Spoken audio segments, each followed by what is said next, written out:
Well, the election results continue to dominate the headlines, and this morning we're joined by Congresswoman Debbie Lesko, who just won re-election in Arizona's 8th congressional district. So, Congresswoman, I want to thank you for being with us this morning. Of course, congratulate you on that win. Republicans were able to make some gains in the House of Representatives on Election Day. But I want to ask you about something the president said last night. Last night, President Trump from the White House continued to make allegations of widespread voter fraud and basically insinuated that people were cheating, and that's why right now he might not be winning the race for his re-election. You're a close ally of President Trump's. Do you agree with what he said last night? Well, first of all, thank you and good morning. And, I don't have all the details that he has. And I learned being on Judiciary Committee and living through the impeachment thing that sometimes President Trump has a good instinct. But here in Arizona, I think we just need to keep counting the ballots as we are doing, because I really do believe that President Trump has a good shot of winning Arizona. Time will tell. Yeah, I mean, obviously, with about 200,000 or more ballots still outstanding, the math could go either way. So there are arguments on both sides. I'm hearing from both sides saying that they think that their guy can still win. But you're right. Obviously, time is going to tell for that. I want to ask you this, though. You had talked about maybe some biased poll workers yesterday. I just want to ask you to clarify and maybe what you meant by that. Dive deeper into it. Yeah, that was on Election Day. I was out at several polling places and I was sitting 75 feet away, right outside of that 75-foot sign.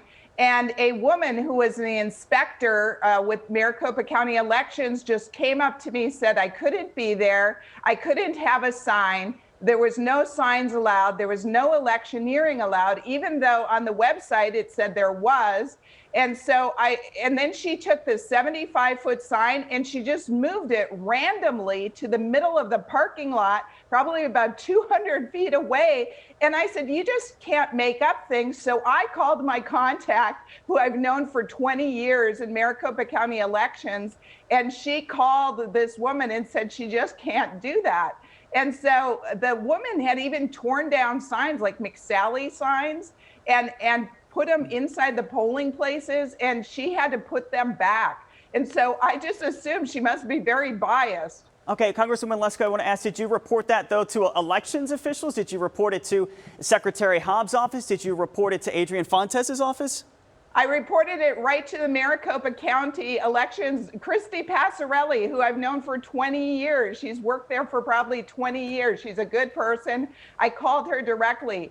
I contacted her directly about the whole Sharpie issue, and I contacted directly Katie Hobbs, too. So I just don't take, tons of people contacted me about they thought there was a problem with their ballot. And instead of just running with it, I actually called the people that I know in elections and contacted Katie Hobbs because I've known her. We served in the Arizona legislature together. And then I even retweeted what Katie Hobbs had tweeted out about the Sharpies and the canceled ballots so that we could inform voters what was going on. But hey, I encourage people. There's still people that said they have problems with their ballots to go to defendyourballot.com and report it there. Yeah, obviously, it's good to get our elections officials in the loop with this stuff, and it's good that we're disseminating the right information about the use of Sharpies. Real quick, we have about 30 seconds. I want to ask, you're going to serve another term in Congress. What needs to happen with coronavirus relief? Because so many Arizonans are still hurting right now.